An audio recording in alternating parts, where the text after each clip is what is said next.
Hi, this is Cheryl Gallant, your Conservative Member of Parliament for the Ontario Winter Games hosting riding of Renfrew-Nipissing-Pembroke. Canada's Chief of Defence Staff is sounding alarm, but Trudeau keeps on pressing on the snooze button. Last October, General Wayne Eyre said, quote, Russia and China are not just looking at regime survival, but regime expansion. They consider themselves to be at war with the West, end quote. Last week, a top U.S. general said he believed an attack from China was likely to come by 2023. Yet Trudeau keeps on turning a blind eye. His government had to be dragged and kicked, screaming by our closest allies just to block out Huawei. Yet we still have no real information about the two scientists who worked in our most secure biolab who sent live viruses to the institute in Wuhan. Now we have reports the RCMP contracted telecommunications equipment from a company owned in part by the communists controlling China. Minister for Public Safety, Mendicino Marco, said the government has investigated the equipment and there's nothing to worry about.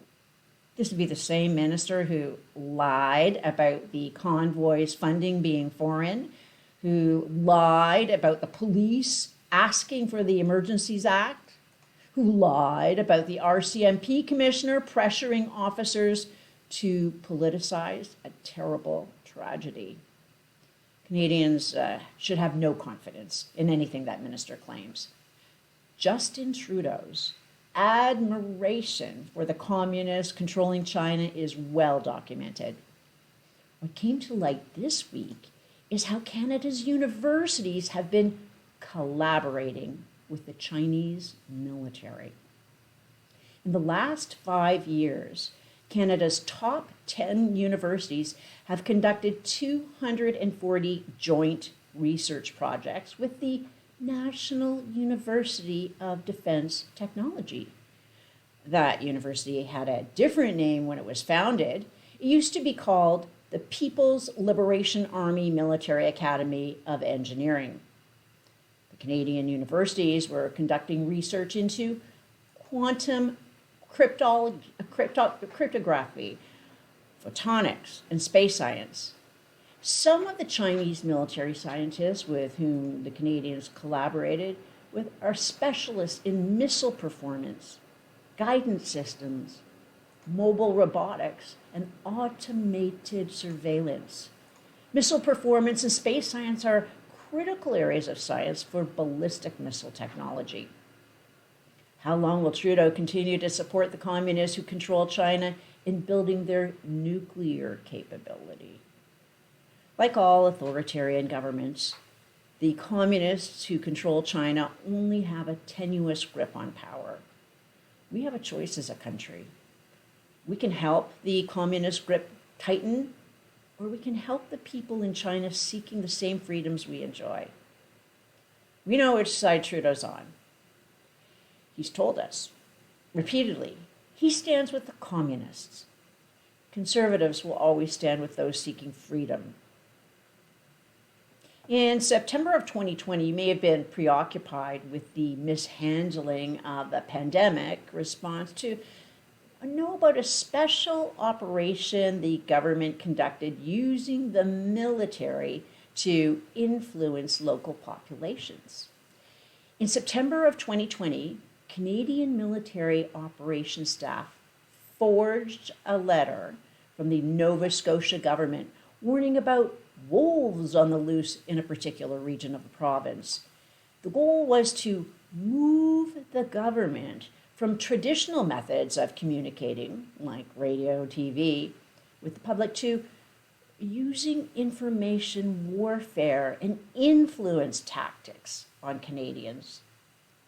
Social media was used to criticize those who raised uncomfortable questions. Did you get that?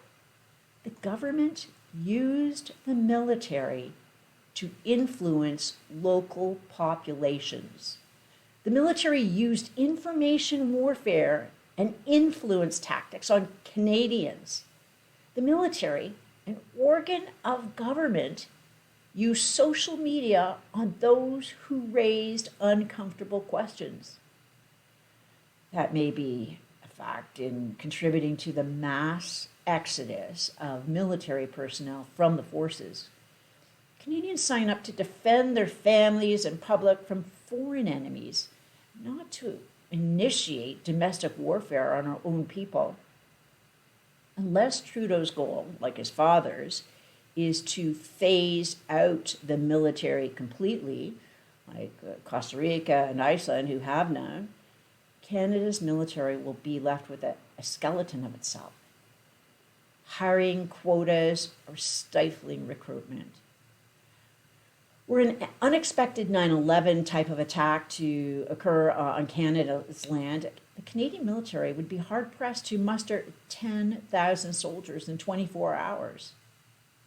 As with the previous decade of darkness, when another Liberal government was in power, vital equipment and parts purchases have not been made.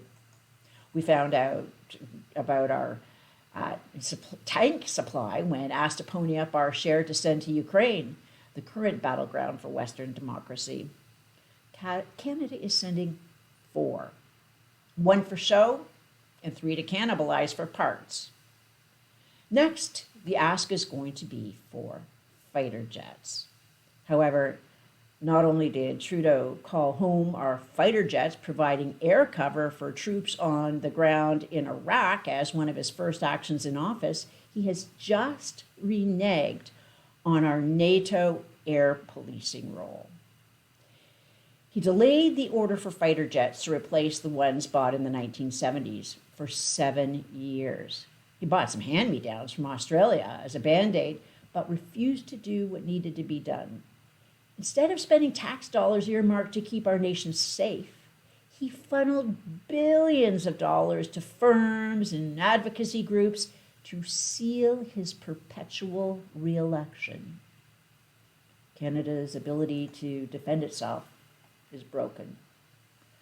After 8 years of Trudeau, Canada is broken and defenseless. Live from Ottawa, this is Cheryl Gallant.